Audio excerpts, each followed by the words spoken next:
Okay, so welcome back.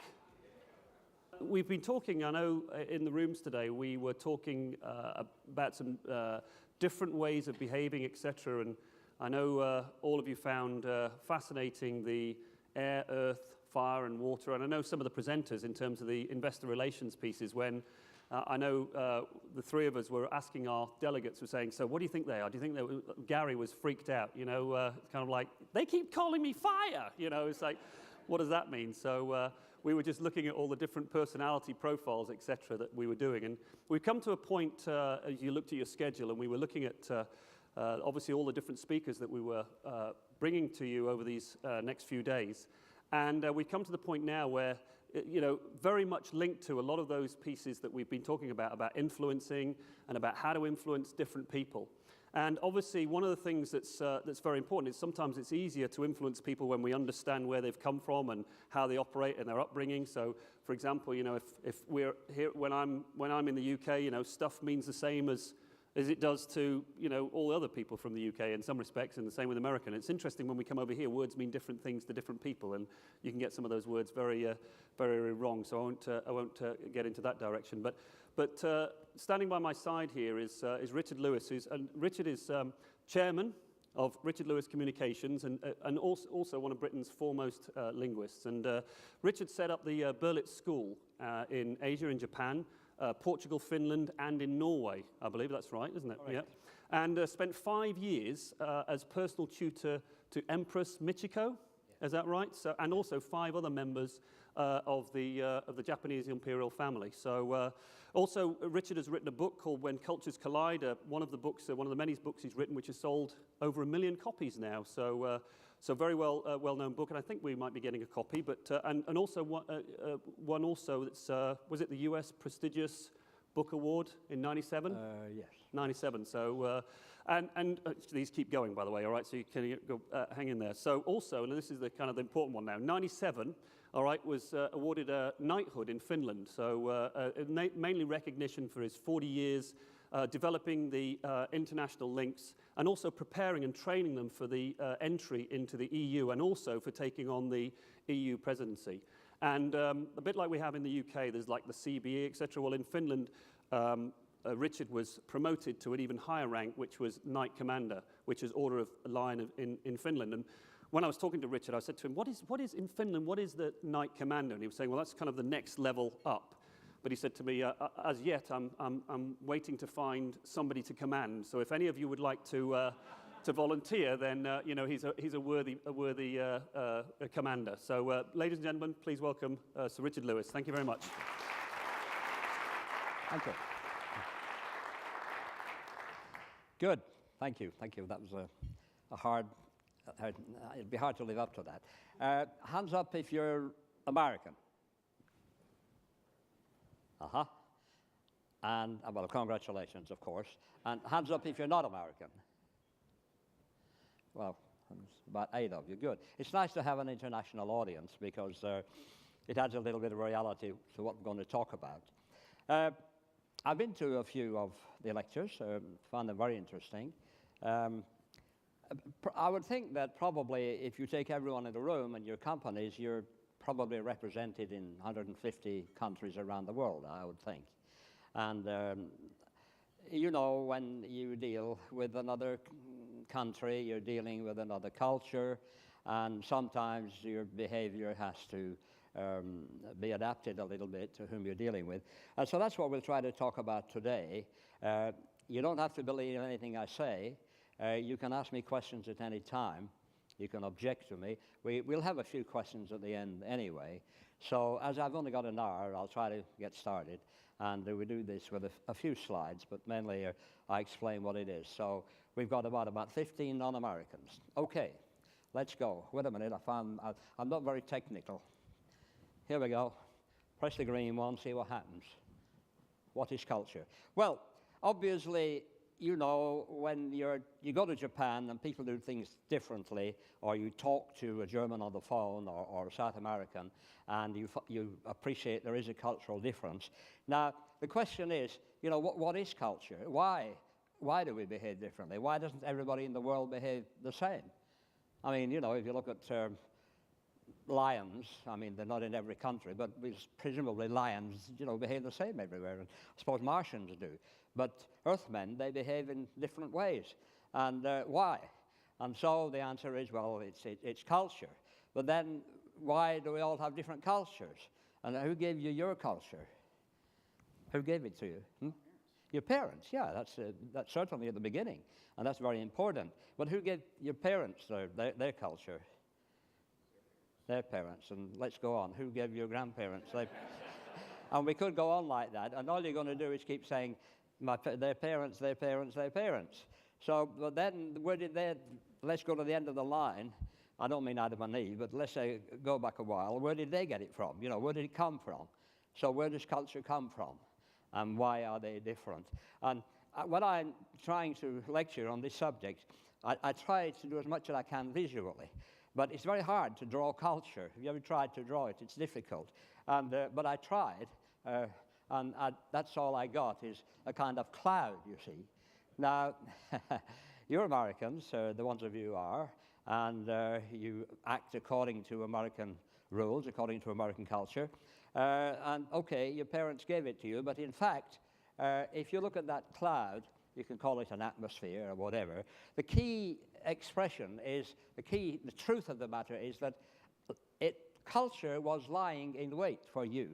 So you Americans, American culture was lying in wait for you. And there is such a thing as a mainstream American culture. Forget about the subcultures.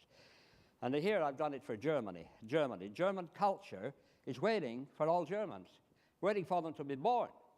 So there you've got can you read that at the back, by the way? Yeah, you've got the unborn children. They're very quickly born, of course. Newborn children. They enter that cloud. And immigrants do as well. Well, let's think of the children. They enter that cloud, and they stay in that German atmosphere for 12 years. Now, 12 years, we could say 11 or 10. Psychologists differ, but basically it's accepted that if you are in a culture for 10, 12 years, after that you come out as a German and you will always be a German. Doesn't matter even if you go to America, makes no difference.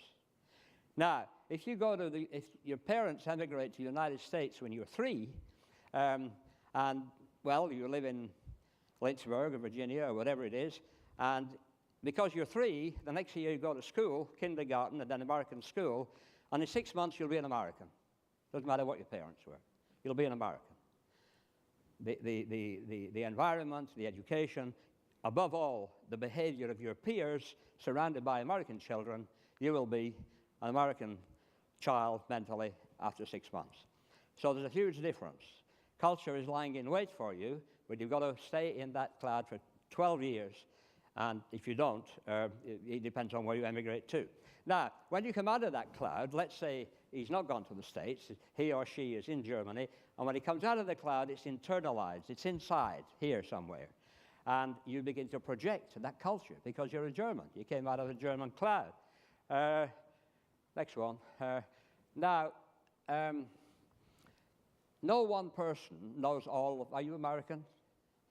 Do you know all about American law? Do you know all about American economy? Do you know about the food? Yeah, so you know something about American culture. Do you know all of American culture? No single person can pass on American culture. Neither your father, nor your mother, nor anybody else. You can't. But all of you together can. We're talking about not just the people in this room, although I dare say you know quite a lot, but I'm talking about the American people. The American people carry on at the collective level the culture and passes on to successive generations. So that is why culture, the individuals change in each generation, but the culture remains because you're all carrying it at a collective level. Next one, please.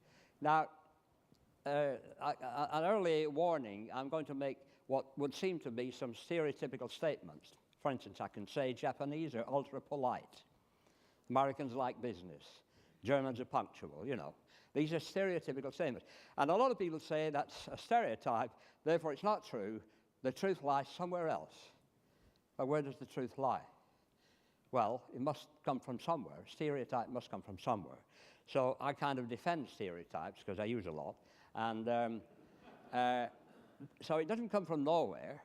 So that circle at the top is nowhere. and this circle here is somewhere, and that somewhere gives you the stereotype, and that somewhere is the history of the country, your experience when you go there, and the facts on the table. So if you know anything about German history, you know that Germans are punctual. You go there and you see that they turn up on time for meetings, and you know, it's factual and it's your experience. So a stereotype is a very strong thing, and it's usually true. So one can say, you know, that Italians talk a lot and Finns don't talk very much, and Americans work hard, and these things are true. But some people will object and say, well, I know an American who doesn't work hard. But that's just one. There's such a thing as American culture, which, remember, was lying in wait for you, and it's got you, it's inside. And because you still live in America, it's external, and it's inside you, so it's internal as well. So it's in here, and it's out there, and that's why you act in an American way. You can't help it. And Germans act in a German way. Okay, having warned you about those things, that we're going to stereotype a little bit, remember, you can always argue with me. There are areas of cultural misunderstanding, and when you deal with your colleagues abroad, or even internally, if you have an internal variety or diversity, the two areas where you can encounter misunderstanding are values and communication, also leadership. So values, give me a typical American value. Work ethic, yeah. Give me a typical German value.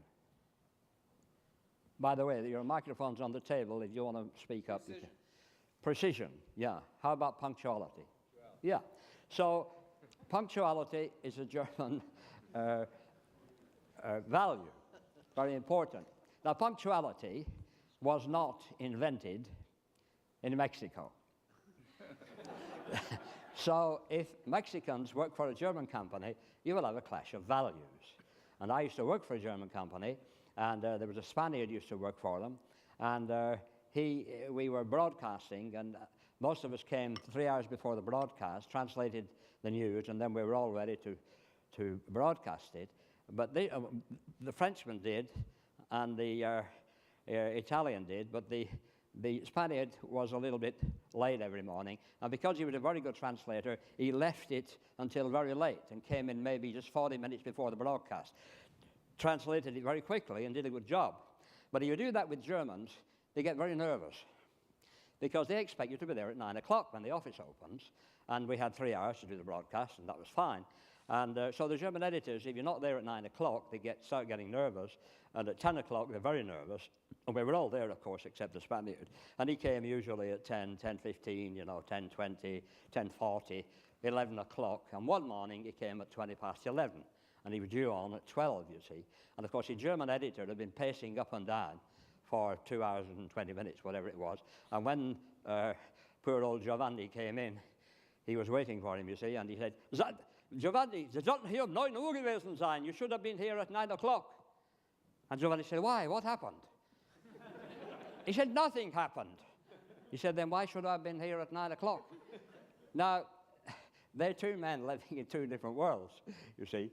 Germans attach great importance to being there at 9 o'clock because that's the time the office opens.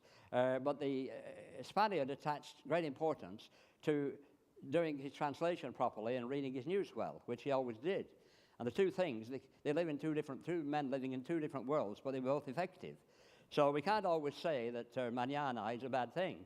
There are good reasons for mañana, and so forth. So we're just going into areas of misunderstanding. Communication is another area where, as you know, Anglo-Saxons tend to talk reasonably factually, and if you say, what's the population of Romania, an Englishman or American will say, I don't know. But if you ask a Frenchman, he says, je ne sais pas. And if you ask an Italian, he will wave his arms and so forth. So communication styles, body language, also are an area of difficulty sometimes, of the frustration. And then, the way you communicate, not just with your arms and legs and shoulders, as Latins do, but some people will say a lot just to say something which you could say in 4 or 5 sentences. And some people will be so taciturn that they hardly speak at all. Again, the amount you speak is very important, whether you're on the phone or whether you're meeting people in person. Okay, so having said that, let's pass on to what type of people we're dealing with. Now, you probably deal with, well, we probably know that there are about 200 countries in the world. With the United Nations, I think so many are registered. And that means there are more cultures, because in a country like Italy, you have the North and the South. In Britain, you have the British and the Irish, the English and the Irish and Scots and the Welsh. And in several countries, different areas, you have different cultures. You could say that you have one or two in the United States. For instance, the South would be a region. So there are regional cultures.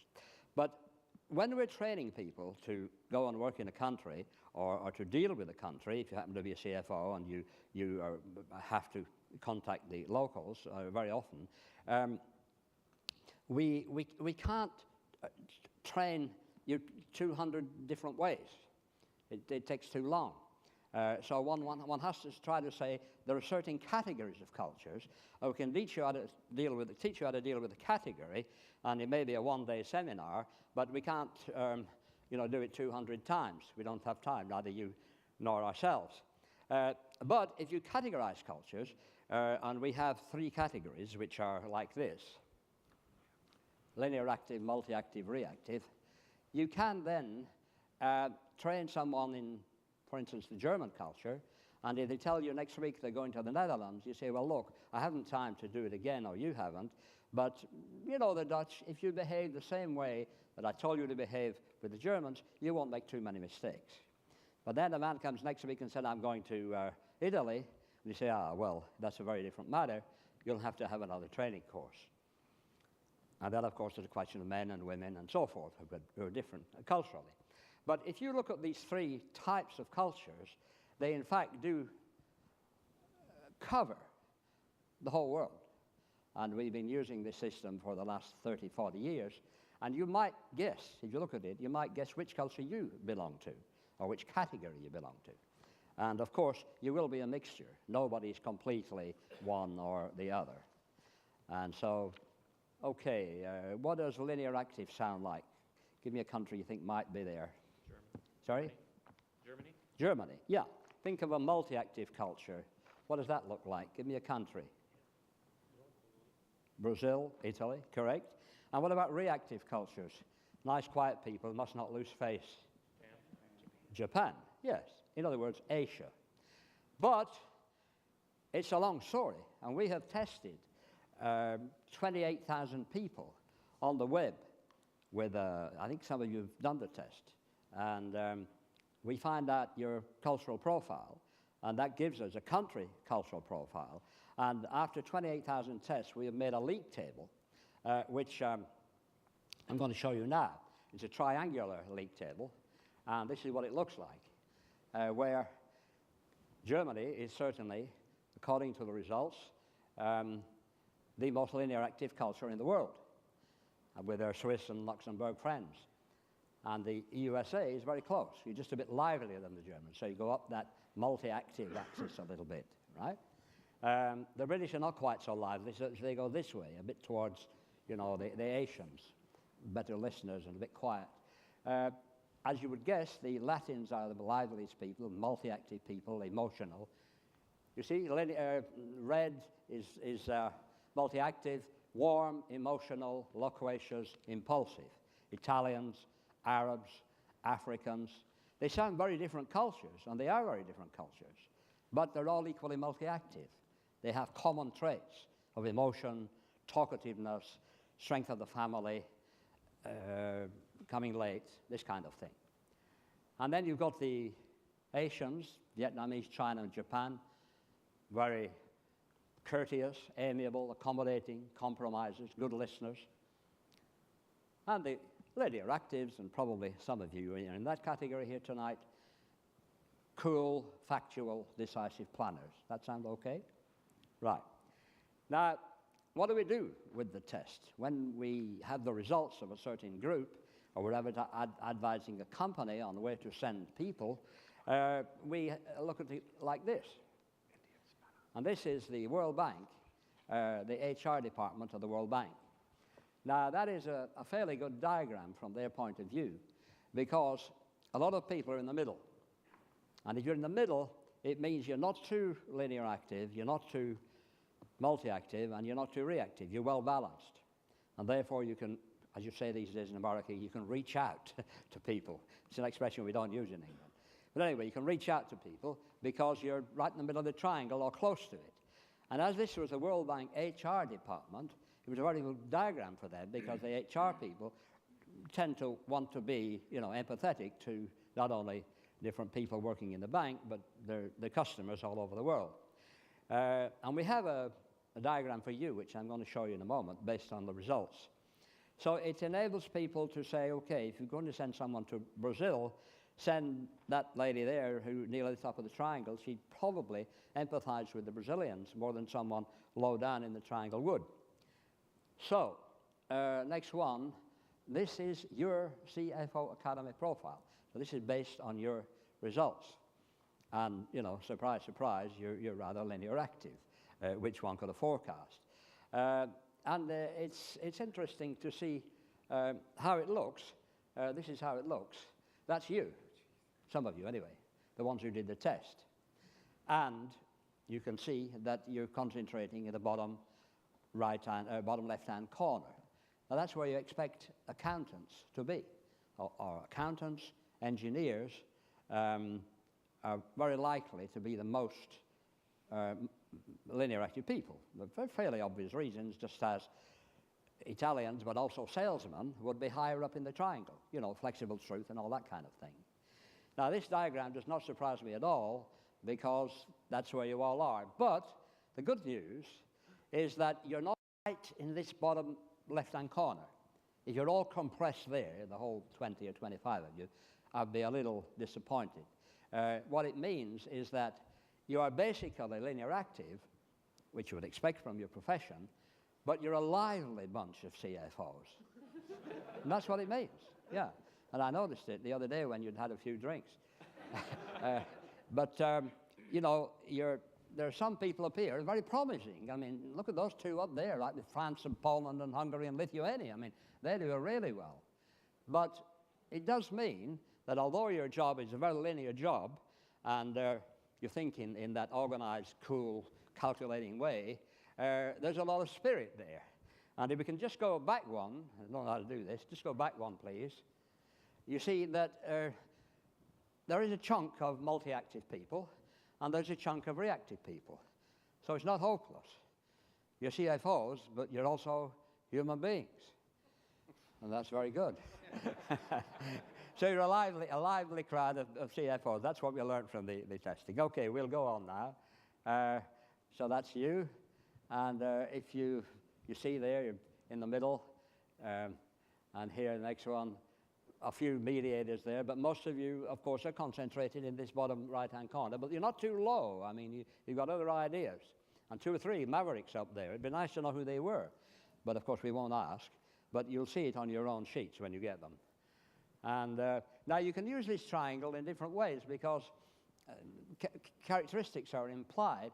And if you look to see how it affects truth, well, you are in that bottom left-hand triangle, a lot of you, and truth is scientific. Scientific truth is 5 plus 5 makes 10. That's scientific truth, and things like that. Temperature today is 82 degrees or whatever it was. That's scientific truth, it's factual, and most of you would expect to be in that area. A few of you are, you're in the middle there. Truth is situational. Depends, So even when you're dealing with numbers, you'd have your reasons better than mine, because you would have your reasons for saying why, these figures are maybe not quite what they seem. And in fact, a few of the comments I've heard today reflected what that might be. But that's not my area. But truth is situational in those countries. So you ask a French person, is this true or not? The probable answer is, cela dépend. It depends, on the circumstances. So, okay, so you can do different things. Down there at the bottom, truth in Japan, truth is a dangerous concept. What do I mean by that? People don't want to hear something that's unpleasant. They don't want to hear what? Something that's unpleasant. No, you're right, because supposing you're a bunch of CFOs, and he's the Japanese CFO, and you're all working together, and you notice he's made a mistake. His name's Tanaka. What do you say? Yeah, you're American, aren't you? Yeah. Just the kind of thing you would say. Now, you know, first of all, you ruined him for everybody in this room. He's ruined for the rest of his life. And you're also ruined as far as any Japanese goes. Because when you do a thing like that, it's just a terrible thing to do. You've destroyed a career, and you've destroyed your own in Japan. So that's why truth is a dangerous concept in Japan. So what should you do if you see a mistake? I mean, of course it's important, but what should you do? Do it in private. Well, yeah. And you also do it in a very indirect way. So you wouldn't take him out and say, you made a mistake, because even that's too brutal. So what would you do? Next time, could you do it this way? Sorry? Next time, could you do it? Yeah, well, it's almost as bad, but it is better. No, what you do is you say, Tanaka, it's funny, you know, my figures are different. I think I made a mistake. No, I think you're right. And Tanaka say, oh, no, let's look at figures. And about an hour later, you'll say, I think you are right, Mr. David Dulbaranan. Yeah. So that's what you do. You cover up for him, of course, but in a very delicate way. Japanese don't like losing face, you see. It destroys the career. And also trust. You can use the triangle for the same thing. Look at you guys, all down in this bottom left-hand corner. What do you trust? You trust your institutions based on performance, very much, law, and efficient officialdom in the United States. And it's pretty well as efficient in Germany as well. And you also used to trust your banks, but I've taken banks out of the diagram now. But it is institutions, isn't it? Your post office. Actually, I had a disappointment because on this morning's news it said your post office has lost $70 billion in the last 5 years. Did you know that? Yeah. Anyway, that's nothing to do with this seminar. Whereas, you know, higher up there, slow trust based on evidence, France, for instance.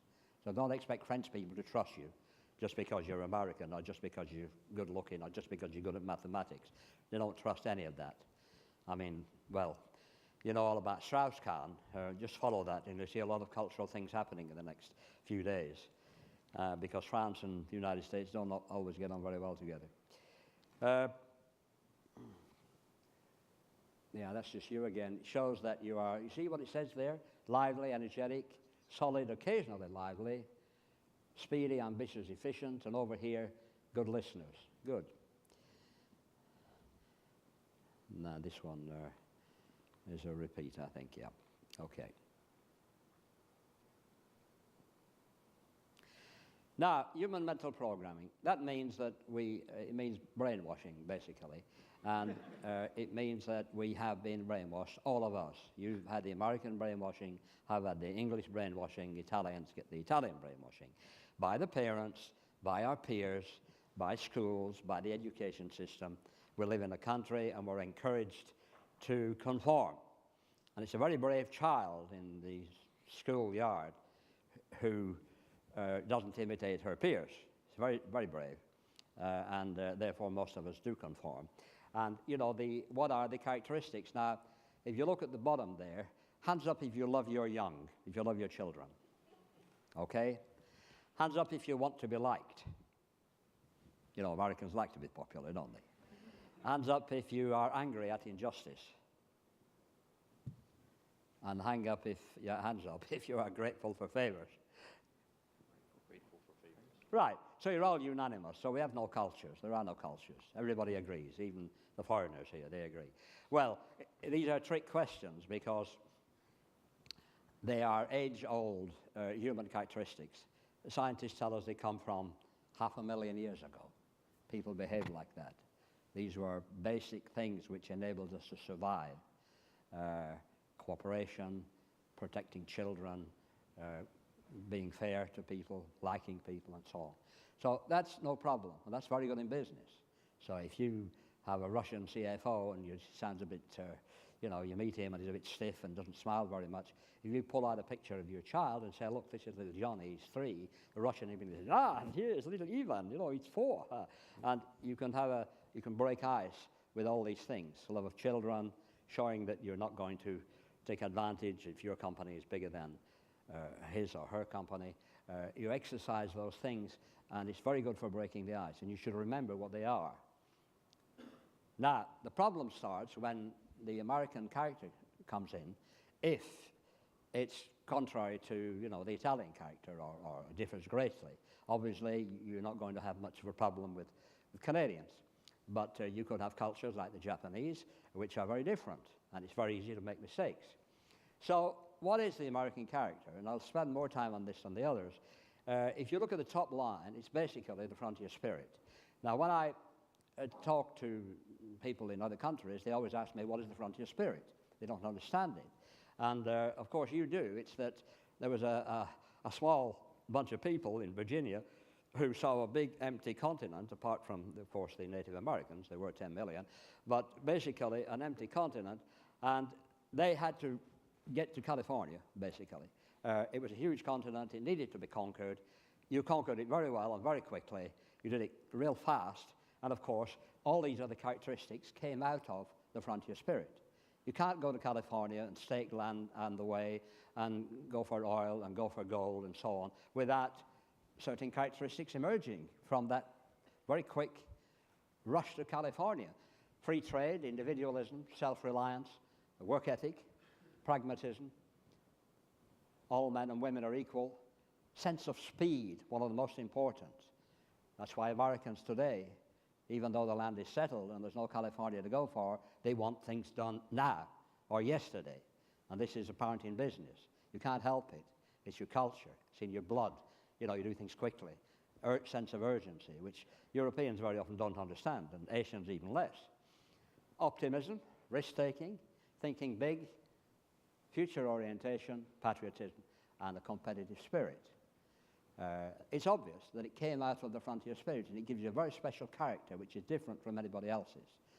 And the Europeans don't always see it in your terms. So your competitiveness in France is regarded as agression, the aggressive Americans, you see. But for you, it's fair, it's competition. You know, you want to do things quickly and well. Okay, so we're all different characters, and this is where the trouble starts, not at the bottom, which is bridge building, but higher up. Okay, we'll move on quickly with the others. The British are, well, we're insular, we're compromisers, we think fair play is important, we're much more casual than Americans, we love debate, and we use coded speech, which means that we very often say the opposite of what we mean. You know. So, for instance, if you're at a meeting with several nationalities and you put a stupid idea on the table, well, let's say he puts a stupid idea on the table, what will you say? That's not a very good idea. Yeah, well, you'd probably say it's a stupid idea, wouldn't you? But a German would certainly say that's a dumb idea, it's a stupid idea. But an Englishman wouldn't say that, would he? What would an Englishman say? He always uses a question. He might say brilliant. More likely to say, interesting idea, Hans, you know. You know what that means. So, you know, I'll go on quickly through these. Germany, serious, organized, Ordnung is very important, everything's got to be in order, you know. Strong sense of duty, honest, truthful, direct, too direct for Asians. Formal, time-dominated, and plans well ahead. Yeah, a little bit like Americans sometimes. France, different, precise, rational, charismatic, emotional, they respect education, talkative, sense of intellectual superiority. Do you know that? Are there any French people here? Good, so we can say what we like about the French. French people have a sense of intellectual superiority. That means that they think they are intellectually superior to you. Are you American? Yes. Oh, well, that clinches it. I am French. What can you tell me about anything? Huh? Because And I know it sounds anti-French, but it's not, because when you give these seminars in France and you ask them if this is true, they all say, yes, oui, bien sûr, of course it's true. Yeah. A friend of mine, an Englishman in California last month, and he sat next to quite a high society dinner. He sat next to a quite high society French woman. And he said during the course of the evening, my friend Lewis in England has written a book in which he says that the French have an sense of intellectual superiority. You know, and the lady looked at him and said nothing. And then after about 30 seconds, she said, do you have a problem with that? And my friend said, no problem. Remember, they had a very glorious history for 4 centuries. The 20th century was the American century, the 19th century, the British century. But the 18th, 17th, 16th, and part of 15th, they were French centuries. You read your history books. Okay, Japan, you know, no losing face, distrust of verbosity, conceal their feelings, comfortable in the hierarchy, desire to be in a group, really reactive, let you speak first, that kind of thing, good listeners, shy, ultra honest. You've seen Japanese. Now, what do you do if you have two countries who don't get on very well? Let's say let's say you have some customers, and let's say you have some French customers. Now, they do not mix very easily with Americans. There are many Italian Americans, there are many German Americans, there are many Jewish Americans, but there are not an awful lot of French Americans. They went to Canada, yeah, a lot of them.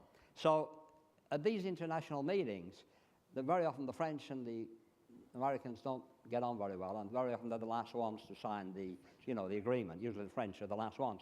Now, what you do there, if you're working with a client, your client in France, you have to try to look for something in common. Where do French and Americans get on well, and where do they not get on well? And so we use this kind of diagram where you've got a French eye over there looking at a French world here, French horizon, an American eye looking at an American world. But because they're both Western liberal democracies, they're both horizons, there's an overlap. They're not completely different. So then if you fill it in and look at what the overlap is, you'll see that the differences are many. Informal manners, formal manners, first names, surnames, interest in facts and figures, French are interested in ideas. Get to the point quickly in the United States, roundabout discussion in France. And all the way down, Washington and Lincoln on this side, Napoleon over there, mission to save the world, French mission to civilize the world, fast food, McDonald's and haute cuisine in France. Very different countries. But they have some things in common, justice is more or less the same, although it won't be at the moment with Dominique, what's his name, Strauss-Kahn. There will be a question of what is justice with him. But anyway, in general, you're both proud of a revolution. Liberté, equality are French terms as well as American. Freedom of speech is given. Consumerism, science, art. French people like Hemingway, Americans like Renoir or Matisse. Technology, and our way is best. There are similarities. And if you concentrate on those, let's say you're at a cocktail party, and you want to talk about those things in the middle, you'll be okay. And very often at cocktail parties, you're trying to do better business, or to better know your client better, or try to influence him or lead him. Or her, this is what the stuff of cocktail party is made of. It's getting closer to your client, which, for instance, an Italian or Hispanic person would always want to be closer to you. So you look for these things. If you we tried this in Sweden with Volvo, Swedes and Arabs, what do you put in the middle? We sent them out for a quarter of an hour, brought them back, couldn't find anything, because there wasn't enough in common. What do you talk about with Arabs? Women? No. Alcohol? No. Food is different, morals, and so forth. So but that's what you've got to try to do. So if you've got a client somewhere and you want to influence them, try to see what's in his or her culture and what is in yours, and where can you meet them. Okay, now communication patterns are a problem. And let's look at 3 or 4. And let's take the extremes to begin with. Let's go to Europe. Who talks the most in Europe? The Italians. Who talks the least? The Finns, right. How did you know that? Have you read my book? Anyway, let's just see how a business meeting might go. So here the Italian opens the meeting with a verbose approach, and he speaks 5,000 words. It's a joint venture. He's describing the project. Finn's listening, and of course after 5,000 words, which takes about 20 minutes, the Finn is beginning to sink, because Finns, men anyway, are not good at so many words. So he says naturally, I'm sorry Giovanni, but would you mind explaining? That's where the miscomprehension comes in.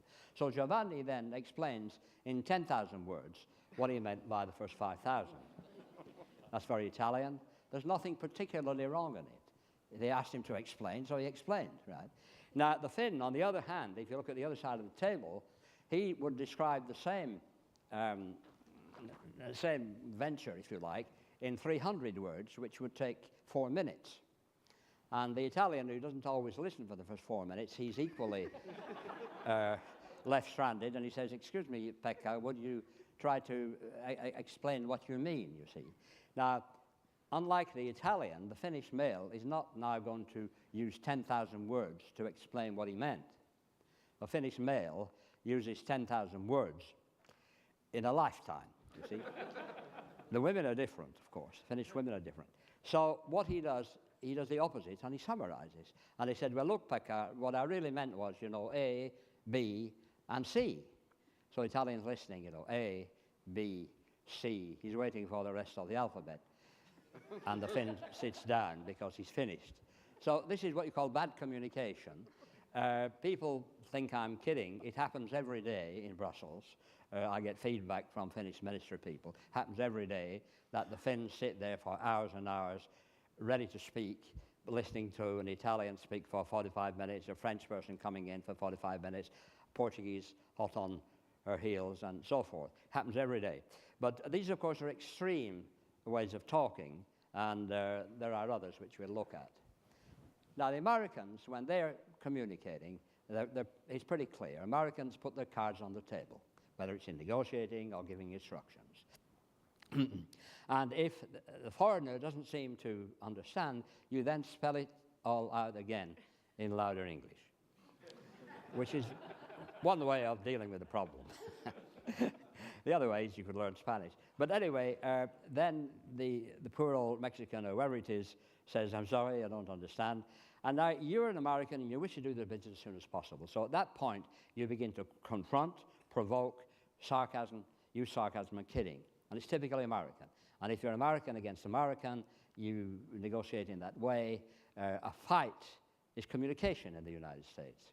And eventually you both finish up with your back against the wall, and in the last hour of the day you make concessions, and I'll tell you what, I'll give you this, you give me that. And you're very good at doing that. You're very good at doing business in a one-day cycle, which other foreigners are not so good at, because either they're too polite or they haven't enough drive or whatever. So that's another way of going. In England we're very different. We're very devious. We're not as straightforward as the Americans. We have a cup of tea, casually introduce the business, reasonable proposal, and when we're resisted, we keep calm and we use coded speech. And I'll give you some more examples in a minute. And if in deadlock, we then introduce humor, and we start telling stories about rabbits, and brown rabbits, and white rabbits, and black rabbits. You see what I mean, Pierre? About after 15 minutes, and Pierre, of course. We do this to confuse the French. And Pierre says, "Yes, of course, I see it, Monsieur Robinson, but what about the answer I asked, you know? Is it yes or no?" And Robinson says, "I told you in the story," you see. That's the British way of doing things. Then we repackage and confuse everything. These are some of the examples of coded speech. A friend of mine was a German. He came from Germany, and representing Adidas, and we're very strong in England. He's a good friend of mine. And he came in with a new idea about advertising, and the British management team looked at him, and he said, "What do you think of my idea?" And they said, "Helmut, very interesting idea, Helmut." So he said, "Does that mean can we talk about it?" And he said, the British chairman said to me, "Helmut, we must have a meeting about your idea." And Helmut said, but already in a meeting. "Yes, but we must have a meeting about your idea, Helmut." And as Helmut said, "Does that mean we're going to do it?" And he said, "Helmut, we shall certainly consider it." So he went back to Germany, and he said he thought the idea was very interesting, and they're going to have a meeting about it, and considering going ahead with it. He didn't realize that what had been said was, "Suggestion, forget it, and we won't do it." So this is British coded speech. I'm not advocating it. It is a problem when you're talking to English people on the phone or whatever, and even when they're talking with Americans, it's hard to really know what they mean, because that's the way they live in Britain. And in business meetings, English people talking to English people, CFO to CFO or whatever, they always know what the other one means, whereas you can take it literally and then you don't know what they mean. So that's one thing you've got to watch out for. The only people, for instance, Australians are equally in difficulty, because they're straightforward like Americans, and Germans, of course, are really straightforward. The only people who use coded speech a bit, besides ourselves, are the New Zealanders. So watch out for them, and I think there's one here tonight. So watch out. Is she here? Where's the New Zealander? Yeah. Okay, now watch out for her if you're talking to her. I had dinner with her the other night. They're the only ones who understand this. And here are some more examples there. Sorry, go back one, please. Yeah, there's one or two more examples. So, for instance, a British CFO who wasn't happy with what he's heard and he's decided to do something, he won't say, this is what I've decided to do. He or she will say, let me make a suggestion. But in England, that means this is what I've decided to do. So don't think that it's just a suggestion, because it isn't. Okay, Japan, how do they speak? Well, minimal speech. You say you don't like what they say. They repeat what they say because they can't change the Mitsubishi position on the telephone or at a meeting just like that. Because they represent their company, therefore they only repeat. You can only negotiate with them like the following day. You give your position on the first day, and they can't change things. So if you're meeting them or phoning them, remember that. And then, of course, there are listening habits. You're listening in an American way, and it's not the same as listening in a German way. So if you look at the American listening habit, the first thing you have to do with Americans is entertain them. Otherwise, they don't listen very much. So I worked for an American company in New York for a couple of years, and every day the boss came in, and he made a little bit of a quip or a little joke, and then the day began. And if you don't do that, the day doesn't begin. I don't know if you realize this, but most American offices, all the ones I worked in, the senior person or someone kicks the day off with a nice little story. And that doesn't happen in many countries. It does in England a bit. And then, of course, once you've entertained, then the listening pattern is what's new, and time is money, so get to the point. Give me facts and figures and keep it simple. If you're going to sell it hard, and what's the bottom line? It's a very American listening pattern, a business-oriented listening pattern. But the German one is quite different. There they want the past history of, we're going to start a ball bearing factory in Chile tomorrow. They want to know why. Has it been done before? So again, with financial matters, they will be querying much more further into the past than you are. What's the background to all this? So you can't go, and then the Germans take things literally. No jokes are hard sell, please. What does it cost? Does this thing sound too simple? What happens if?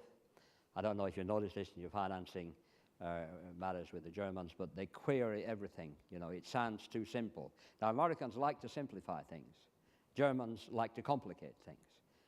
And if you ask them why, they say, well, life is not simple, So there's a big difference here, even though in many ways they function like Americans. French, a difficult audience and a different person to talk to. The main reason being is we know already what you're going to tell us. And by the way, French is best. So make it quick, because we know what we're doing. Presentation styles, if you have to make them, there are two basic styles, one reserved and one extroverted. If you use the wrong style in the wrong country, it's not going to work. I could talk more about that, but we don't have time. Let's look at some leadership styles, because after all, this is about leadership. It's not just about leadership, it's about your influence, how you influence people. And if you just look at that briefly, I don't like showing much text on there, but different cultures have different concepts of leadership. Leaders can be born, and I think, were you born a leader? Because you're all leaders, or were you elected a leader? Or were you, I suppose, with CFOs, you trained them and groomed them. Others seized power or had leadership thrust upon them. It can be autocratic, democratic, collective, individual, meritocratic, as I assume it is in the United States, more or less, desired or imposed. And this applies to countries, and it applies to business leaders. So the business culture in a country very often follows the national culture. So, for instance, Sweden produces low-key democratic managers because Sweden is a very democratic country. Arab managers are good Muslims, and Chinese managers usually have government affiliations. It's very difficult to transfer leaders from culture to culture. So if you're transferred to Japanese prime ministers, will be largely ineffective in the United States. Arab politicians would fare badly Americans would fare badly in Arab countries. Mullahs would not be effective in Norway, and so on. So you tend to follow your national culture, and as long as you know what that is, and as long as you know what the other side's culture is, you have to sometimes adapt. If we in linear active cultures, we look for, and especially CFOs, I would think, are looking for technical competence. Facts before sentiments, logic before emotion, be deal-oriented, and with a view to immediate achievement and results. Now, multi-active cultures are not like that. They rely on eloquence and ability to persuade, less than figures. They use human force as an inspirational factor. And so remember, when you're talking to your Mexican or your Italian or Spaniard, they're further away from the figures than you are. They're thinking of a lot of other things, relationships within the company. And in Japan, they dominate with knowledge and patience and quiet control, modesty. Above all, there's also a lot of paternalism in Japan. And then if we look at one or two diagrams, that's Sweden, the most democratic management on earth. French is the opposite, where they're very democratic. They're very autocratic. So when you're dealing with a French company, it's a CFO or the CEO, they are the ones who make the decisions. You don't ask different people around the table. If you've got a team, you're always more or less looking at the senior person. And in France, that's very much the case. And it's also very much the case in Latin America, which is quite the opposite in Sweden, where you have to convince everybody. Germany is a bit, they're hierarchical, but they also consult their workers because their workers are very educated in Germany. United States, your managers in Europe are noted for being individualistic. They can make decisions standing on their feet. It's a good American quality. But if you work for an American company, and most of you have, all of you have, you know that you report to the country manager, and your reporting to head office can be quite strict. And I had to do that from Japan for 5 years. And the rolling quarterly forecasts and things like that are very important in an American company, and you're fully involved. And other countries, even like Germany, object to this regular reporting. They have a longer time span. Most countries, find it difficult to have that system, although some do. The United Kingdom, leaders there are different from the United States. They're not so direct. They don't give orders direct. They very often talk about, could we try this maybe? And how about if we did this, and so on. But of course, they are very democratic, as you'd expect. But they're quite less direct than Americans. And you bear that in mind. Arab countries, you've got a lot of nepotism. That's where the authority lies. If you're talking about Gaddafi, then who are the men around Gaddafi? His sons, his uncles, his cousins, his brothers, and so on. So power in Arab countries is through nepotism largely. In Russia, I put this up because you may not be dealing with Russia very much, but in Russia, the official company, it's very autocratic, and they go straight down the line, and very little gets done. So nearly in all these ex-communist countries, including Russia, you have a sub-team who does the work. And I've been discussing this in Romania and Bulgaria and even Czechoslovakia, and they all say that's how we do it too. We have a sub-team because the communist system doesn't work. State companies are too cumbersome, and we'd have this sub-team with a key person in the middle, and you get a quick result. And that's how some of these countries function. Some of them, like Czech Republic, reasonably well. What else have we got? India, trade groups are very important. You're dealing with trade groups and families. It's not very democratic. In China, you have an emerging style of management. You always have government influence in China, and regional influence, like the mayor of Shanghai can be very important in that area. But Chinese were traditionally very good at business, and now there's a resurgence of traditional Chinese entrepreneurism, and that's why they're doing so well. They're allowing individuals to be individual again, and to experiment again. Of course, I don't have time today to tell you all about Chinese management and the way they react. I think the big difference between Americans and Chinese is that in nearly all fields of American business, you are going forward. You're going forward. That's the American way. It's progress, and you go forward. The Chinese, the very clear system. It's 2 forwards, 2 steps forward, and 1 step back. And they take stock of things, and then 2 steps forward and 1 step back. So Chinese managers, when they're looking at the business situation, what shall we do, whether it's financial or whether it's political, or they don't look for new ideas. They look back to see what was the best precedent in their history. And they have a 5,000-year history. So that's how Chinese managers look. They look for best precedents, not for precedents with a C, not presidents. The best precedents, not for new ideas. Of course, they sometimes get new ideas, but usually they get them from someone else. So when you're dealing with Chinese, it's a very complicated thing, and I could talk about it for hours. But, well, you know, they're doing very well at the moment, but they will have their problems in due course, social ones. In Japan, again, leadership, I know this sounds silly, but leadership comes usually from the factory floor. New ideas in Japan come from the factory floor.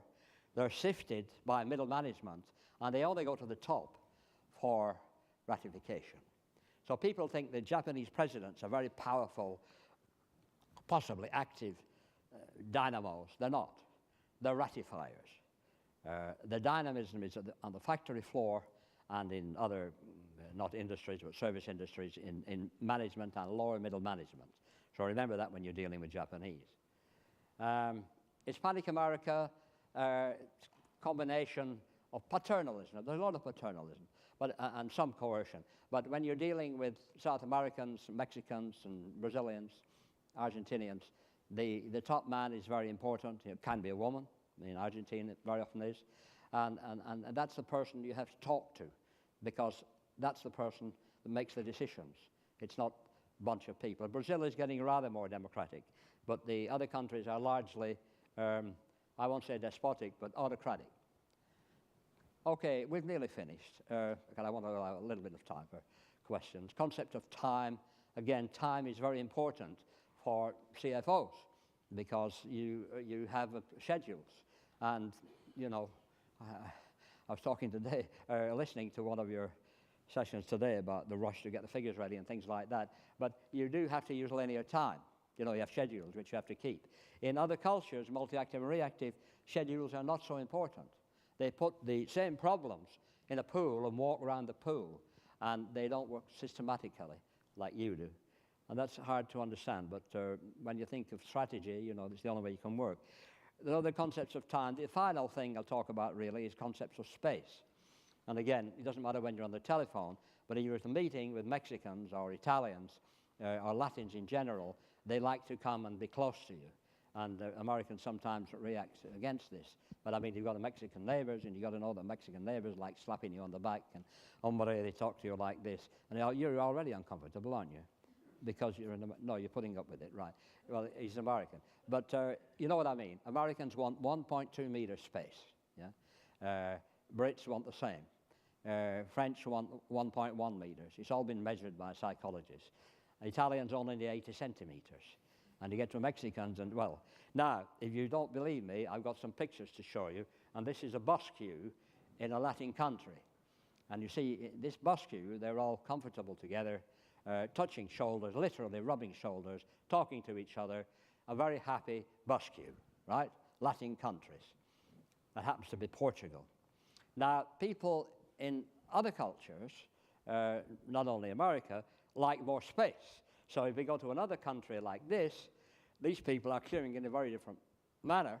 And when I took this to Brazil last year, to Sao Paulo, the Brazilians said, "What are those people doing?" And I said, "It's a bus queue." And they said, "No, it's not a bus queue." I said, "Yes, it's a bus queue. You see the buses there? It's a bus queue." They said, "Well, if it's a bus queue, where is the bus stop?" I said, "Here on the left-hand side." "Then why is the woman not standing next to the bus stop?" I said, "Well, in this country, it's a cultural thing. If you're first in the queue, you don't like to show you first. So you allow about 15 meter space. It gives you a good feeling, you know. Any wheelchairs come, get in there, you know. I'm really first, but I'm not going anywhere near the bus stop." And then the others spread out 5 meters, 2 meters, 2 meters, 2 meters. Well, the Brazilians said, you know, it's crazy. I mean, they said they're very strange people. They said, you know, in Brazil, did you take the picture? I said, "Yes, I took the picture." They said, "Well, in Brazil, if you take a picture of a bus queue, everybody does this, you see." Yeah, because they're happy people. I said, "Well, in this country, if you take a picture of a bus queue without, you know, asking them, they all do this." So the Brazilians said, well, they're strange people. I mean, it's supposed to be a queue. They don't go anywhere near the bus stop. They leave big spaces between each other. They can't talk to each other. They don't want to talk to each other. You know, you take their picture and they don't look at the camera. They turn their backs on the camera. They're strange people. But they said, but we know one thing about them. They're very honest people. And I said, yes, they are very honest. I said, but how do you know that? They said, well, in Sao Paulo, if you leave that black bag there, well, I've more or less finished. You see, the Brazilians don't see a bus queue, so you're looking through different cultural spectacles at things, you see.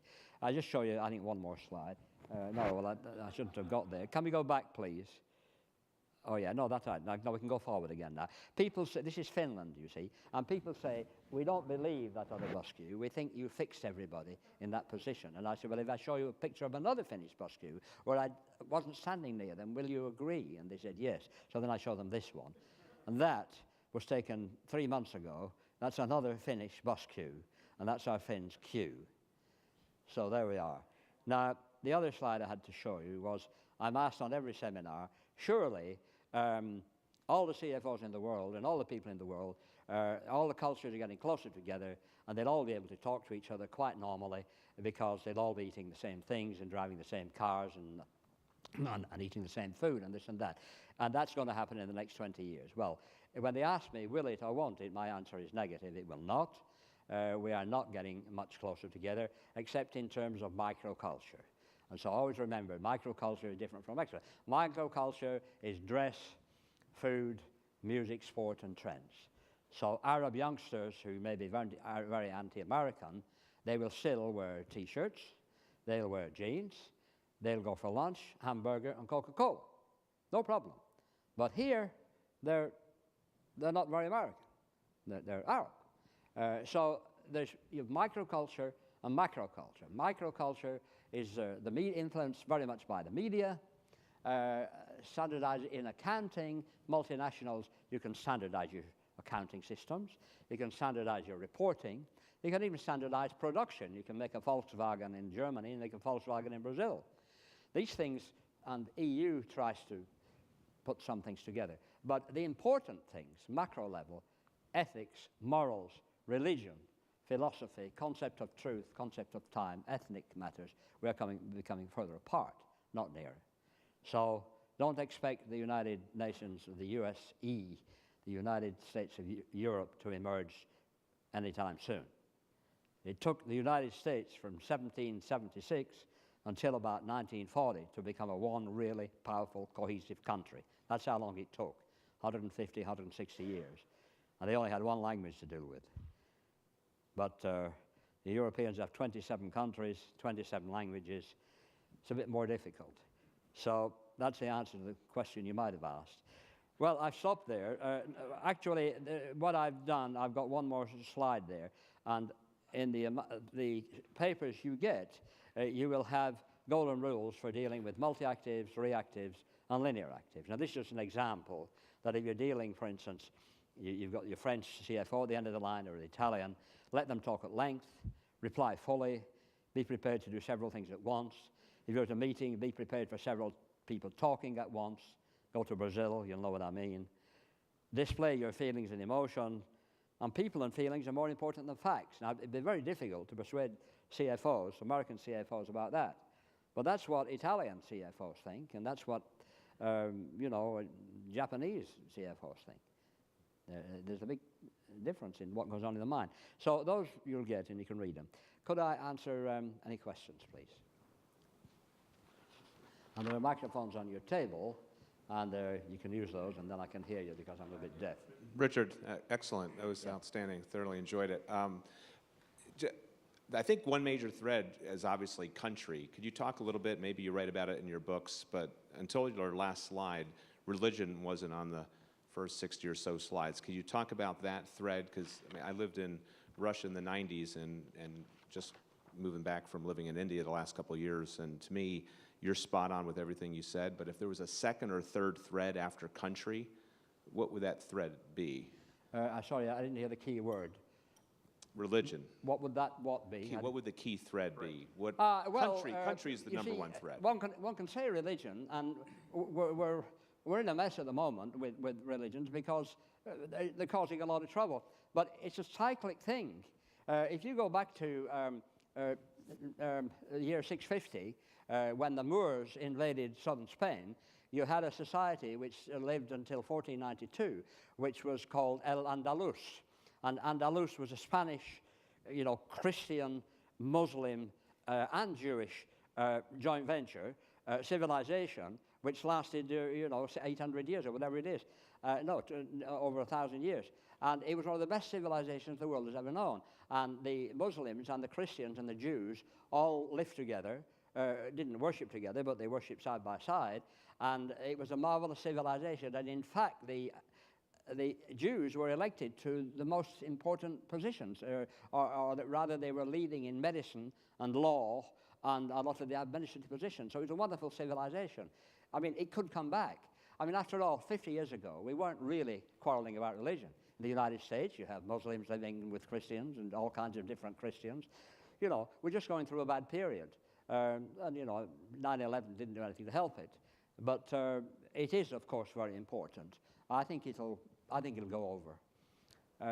The other things are, they can be equally important. I mean, I've just been today to a seminar given by Deloitte, on bribery and corruption. Now, that's a very important thing because although the FCPA imposes certain rules on people in the West, and largely UK and the United States, 3/4 of the world lives in a different atmosphere in terms of what are ethics. So that's another big thing. There are others. Climate is very important. Do you know that the further you get away from the equator, the happiest you are? Do you know that? Yeah, and the nearer you are to the equator, if you look at the countries involved, you'll see they just had a survey on who are the happiest countries in the world. And the top dozen came from, Sweden, Denmark, Finland, Norway, Australia, and I forget the other one. They're a long way from the equator. The United States was 10. Japan was 15. Yeah. So climate is very important, largely due to temperature. Can cause a bit of mañana if you live in Mexico. Any more questions, please? Yes. Can you use the microphone, please? As we have more immigration into the U.S., so you've got a larger population of Hispanic, do they, over time, in such a big group, assimilate into the U.S. culture, or do they maintain their own culture? Do they, over time, do what? Assimilate into the U.S. culture, do they maintain the U.S. culture, it's a very interesting thing. I was talking about it earlier today. You have a history, a marvelous history of the United States, of the melting pot.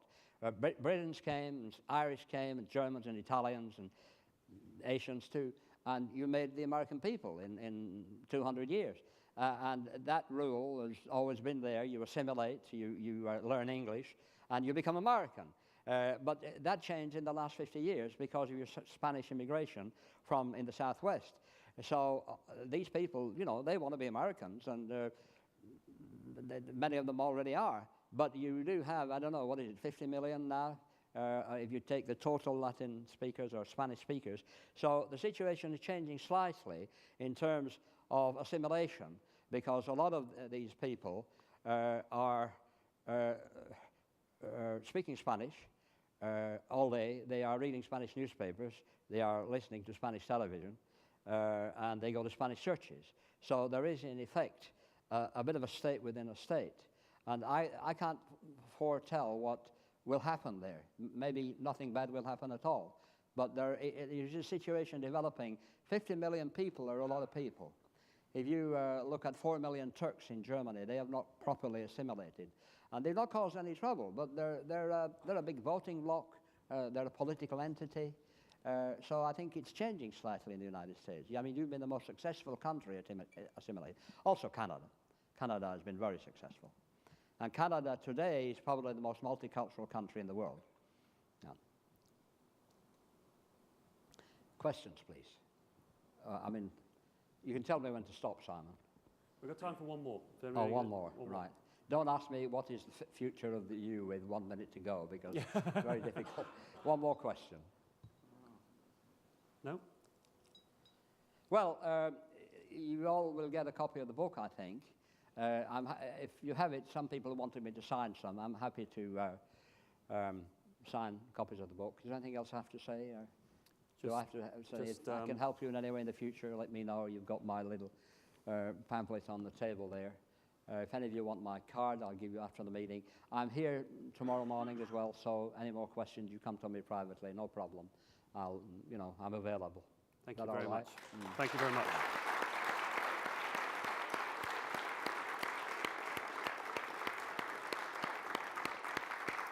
I had the pleasure of seeing Richard only a few weeks ago, actually, when we worked together at Coke, and I said to Bill afterwards, it's absolutely, it is a privilege to be with somebody with so much passion and knowledge for their subject. So thank you very much for once again sharing that with us, Richard. Much appreciated. And it's almost like you kind of get this sense of going, it's like you kind of get the sense of almost any question you could have asked, you kind of get the sense that he'd know the answer to it, don't you? It's kind of like, that wise. So thank you very much.